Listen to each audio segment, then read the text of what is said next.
से 500 unit consume करने वाले जो लोग हैं, बिजली के बिलों में से 14 रुपए जो है वो कम करके बिजली के बिल तैयार किए जाएंगे और लोगों तक वो फिर दिया जाएगा। 14 रुपए पर यूनिट बिजली के रेट को कम किया जाएगा।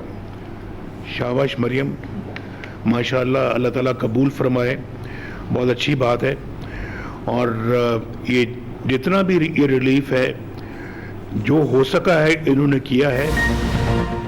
नवाज शरीफ का पंजाब हुकूमत के जरिए बिजली सार्फिन के लिए बड़ा रिलीफ। पंजाब में 500 यूनिट्स तक बिजली सार्फिन को 14 रुपए फी यूनिट रिलीफ का ऐलान। सदर मुस्लिम लीग नून नवाज शरीफ की न्यूज कॉन्फ्रेंस कहा, शहबाज शरीफ से कहा कि वो बाकी सूबों से भी इस पर बात करें। महंगाई और बिजली के बिलों की वजह से अवाम कर्ब से गुजर रहे हैं, इन सब की जिम्मेदार बानी पीटीआई की हुकूमत है। बानी पीटीआई के दौर में महंगाई शुरू हुई। बानी पीटीआई ने भी खुद कहा था कि IMF की जरूरत नहीं, मगर IMF को दोबारा कौन लाया? IMF को वापस लाने वाले अड्याला में बैठे हैं। पीटीआई के दौर में मुल्क मुआशी तौर पर बदहाली का शिकार हुआ। मैं आज भी यही पूछता हूँ कि मुझे क्यों निकाला? मुझे निकालने वालों ने मुल्क के साथ जुल्म किया। मुझे ना निकाला जाता तो डॉलर 104 रुपए से महंगा ना होता, आज महंगाई भी ना होती। नवाज शरीफ ने मरियम नवाज को साथ बिठाकर ऐलान किया और इन्हें शाबाश भी दी।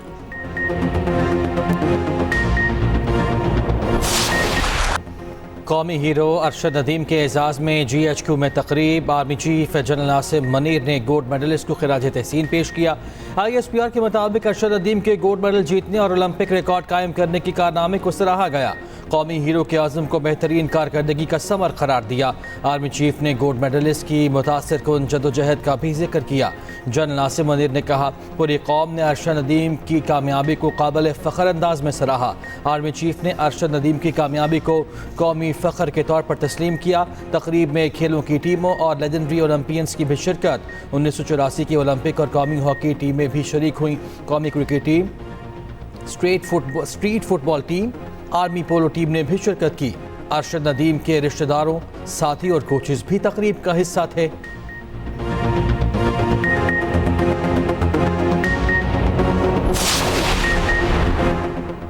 खैबर पख्तूनख्वा के सूबाई वज़ीर शकील खान को ओहदे से हटा दिया गया। गवर्नर KP ने डीनोटिफाई की समरी पर दस्तखत कर दिए। गवर्नर फैसल करीम कुंडी कहते हैं, जिस शख्स ने भी सूबाई हुकूमत की करप्शन को बेनकाब किया, PTI ने उसके खिलाफ कार्रवाई की। KP में करप्शन के रिकॉर्ड तोड़े जा रहे हैं। पोस्टिंग ट्रांसफर के रेट मुख्तस हैं। सूबाई वज़ीर बराए CNW शकील खान ने गुज़िश्ता रोज इस्तीफा दिया था। वज़ीर आला KP अली अमीन गंडापुर पर संगीन इल्जामात लगाए। मीडिया में ये एक बात चली, शकील साहब जो हमारे वजीर हैं, CNW के वजीर, उनके इस्तीफे के हवाले से कुछ इश्यूज की वजह से उन्होंने कल इस्तीफा दिया। पाकिस्तान तहरीक इंसाफ के चेयरमैन इमरान खान साहब की हिदायत पर एक कमेटी बनाई गई थी। उसने कमेटी ने उस पर तकरीबन पिछले 2 हफ्तों से मुख्तलिफ किस्म की मीटिंग्स की, मुशावरत हुई। उनका इस्तीफा बाद में आया, उससे पहले नोटिफिकेशन के लिए समरी जा चुकी थी। सूबाई वज़ीर शकील खान को करप्शन और बद इंतजामी के इल्जामात पर हटाया गया। मुशीर इत्तलात KP बैरिस्टर सैफ कहते हैं, शकील खान के खिलाफ शिकायत बानी PTI तक पहुंची थी। कमेटी की तहकीकात के बाद वज़ीर आला ने सूबाई वज़ीर को डीनोटिफाई किया। उधर KP काबीना में मजीद रद्द बदल का फैसला, 3 वज़रा के महकमे तब्दील किए जाने का इम्कान।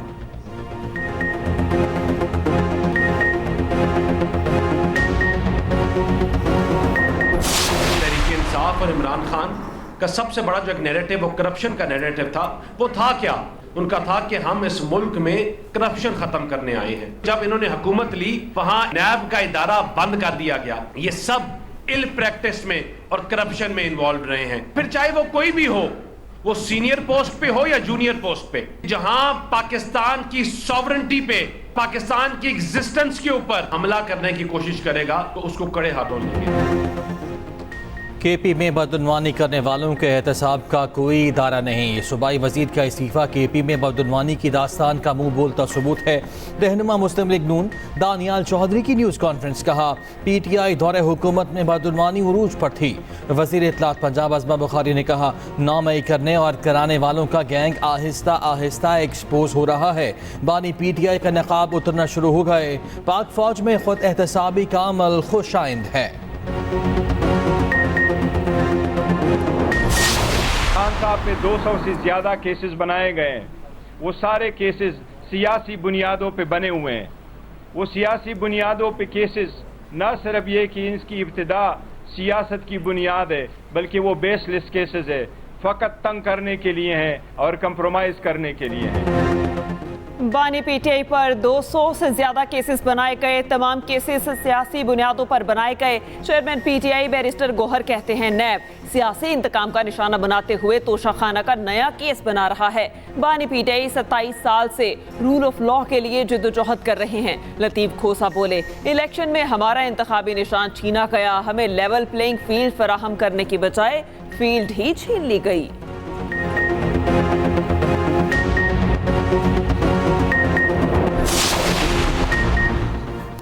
PTI में इख्तलाफ खुलकर सामने आ गए। हम्माद अजहर और हाफिज फरहत अब्बास ने क्यों इस्तीफा दिया, अंदरूनी कहानी सामने आ गई। पंजाब में तहरीक इंसाफ पार्टी मामलात पर 2 ग्रुपों में तकसीम।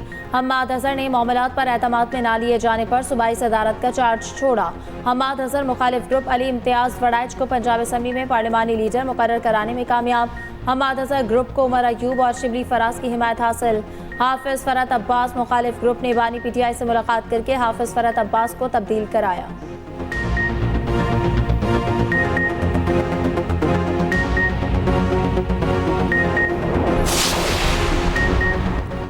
हुकूमती अखराजात में कमी हमारी तरजीह है। इदारा जाती इस्लाहात का मकसद कौमी ख़जाने पर बोझ कम करना है। आवाम को फराहम की जा रही सर्विसेज में बेहतरी लाना है। वज़ीर आज़म की ज़ेर सदारत अखराजात में कमी से मुताल्लिक़ अहम इजलास। शहबाज शरीफ कहते हैं कौमी ख़जाने पर बोझ बनने वाले इदारों को ख़त्म या उनकी निजकारी की जाए। 1,50,000 के करीब खाली आसामियाँ भी ख़त्म करने की सिफारिश। वज़ीर आज़म की ज़ेर सदारत कीमती पत्थरों की सनत से मुताल्लिक़ भी इजलास हुआ। कीमती पत्थरों की सनत की तरक्की बरामदात में इजाफे के लिए इस्लाहात का फैसला। वज़ीर आज़म ने वज़ीर निजकारी अब्दुल अलीम खान को शोबे की इस्लाहात के नफाज की जिम्मेदारी सौंप दी। शहबाज शरीफ ने कहा मुल्क की बदकिस्मती है 77 बरस में इस शोबे पर तवज्जो ना दी गई। कीमती पत्थरों की सनत की तरक्की और शोबे की इस्लाहात की स्टीयरिंग कमेटी की खुद सदारत करूंगा। वफाकी हुकूमत गिलगित बल्तिस्तान में कीमती पत्थरों की सनत का पायलट प्रोजेक्ट शुरू करेगी। नायब वज़ीर आज़म इसहाक डार ने फैज़ हमीद की गिरफ्तारी मोजज़ा करार दे दी। कहा अल्लाह की लाठी बेआवाज़ होती है, मैं इस मोजज़े पर हैरान हूँ। फैज़ हमीद के खिलाफ कार्रवाई एक सबक है। ये 2011 का प्रोजेक्ट था जिसका इख्तिताम हुआ। मैं भी फैज़ हमीद के मुतासरीन में शामिल हूँ। उन्होंने अक्टूबर में मुझसे मुआफ़ी भी मांगी थी। गंदी सियासत ने मुल्क का बेड़ा गर्क कर दिया। दुनिया की 24वीं मईशत आज 47वें नंबर पर चली गई है।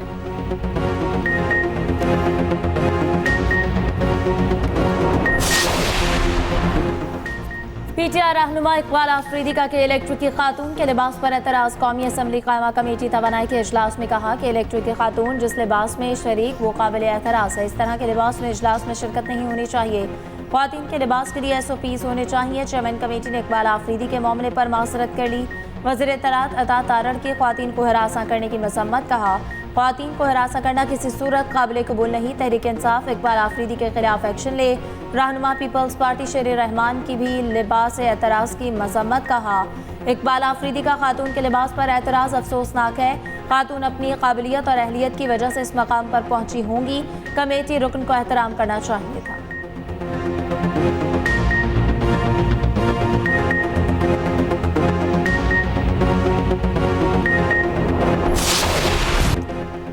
पाकिस्तान में इंटरनेट की बंदिश और फायरवॉल की तनसीब का मामला अदालत पहुंच गया। लाहौर हाई कोर्ट ने दरख्वास्त पर फैसला महफूज कर लिया। अदालत ने कहा कि अवामी मफाद की दरख्वास्त है, मुनासिब अहकाम जारी किए जाएंगे। वफाकी हुकूमत के वकील ने तफसीली रिपोर्ट पेश करने के लिए मोहलत मांग ली। जस्टिस शकील अहमद का इजहार बरहमी, कहा यह मुफाद आमा का मामला है, आपकी संजीदगी का ये आलम है, आपको मुनासिब मालूमात ही नहीं। उधर फायरवॉल की तनसीब इस्लामाबाद हाई कोर्ट में भी चैलेंज। इमान मजारी एडवोकेट ने इंटरनेट बंदिश के खिलाफ दरखास्त दायर कर दी। शहरियों की बुनियादी हुकूक मुतासर करने वाली फायरवॉल की तनसीब रोकने की इस्तदा।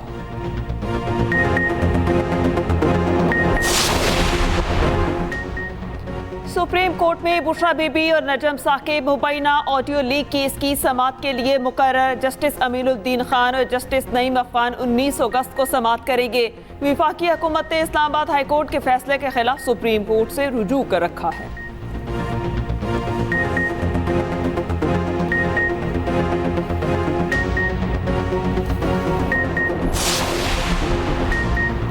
अजहर मशवानी के भाइयों की बाजियाबी के लिए फरीकैन को 20 अगस्त तक एक और मौका। इस्लामाबाद हाई कोर्ट में गुज़श्ता रोज़ की समाअत का तहरीरी हुक्मनामा जारी। हुक्मनामे की कॉपी वज़ीर आज़म को भी देने का हुक्म। कहा गया कि रियासत को समझाना चाहिए हद से बेजा की दरख्वास्तें मदद की अपील होती हैं। मुखबियान को गिरफ्तार करना और हद से बेजा में रखना आइन के बरखिलाफ है। उम्मीद है अटॉर्नी जनरल पॉलिसी तश्कील देने के लिए वज़ीर आज़म से मुलाकात करेंगे। शहरियों को गैर कानूनी हिरासत में रखने वाले सरकारी एहलकारों के खिलाफ कार्रवाई का तयन भी किया जाए।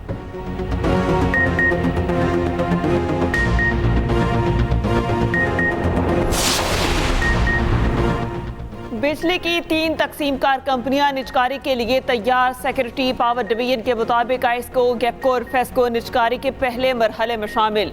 डिस्कोस को निजी तहवील में देंगे। नेपरा ने हमें 11% के लॉसेस की इजाज़त दे दी। बाकी दुनिया में लॉसेस का मयार 7 है। उधर के इलेक्ट्रिक के बिलों में म्यूनसिपल टैक्स की वसूली से मुतालिक केस। मेयर कराची और दीगर फरीकैन को नोटिस जारी। अदालत ने 27 अगस्त को जवाब तलब कर लिया।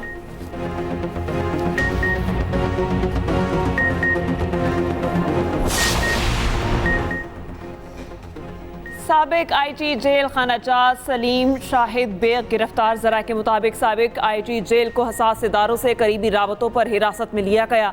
अडयाला जेल के साबिक डेप्यूटी सुप्रिटेंडेंट जफर से भी तहकीकात शुरू। डीआईजी जेल रावलपिंडी ऑफिस के सुप्रिटेंडेंट नासिम अली से भी पूछगछ। डेप्यूटी सुप्रिटेंडेंट मोहम्मद अकरम के अर्दली को हिरासत में ले लिया गया।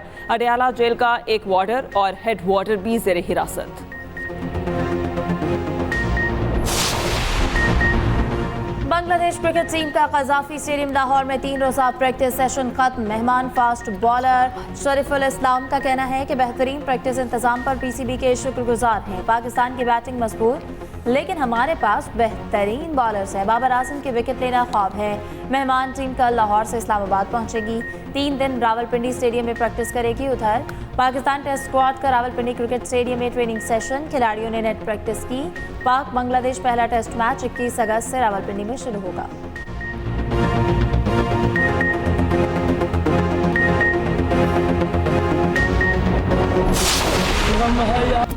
सुरों के शहनशाह अजीम कवाल और मौसीकार उस्ताद नुसरत फ़तेह अली ख़ान को दुनिया से रुखसत हुए 27 बरस बीत गए। उनकी बनाई धुनें और आवाज़ आज भी कानों में रस खोलती हैं।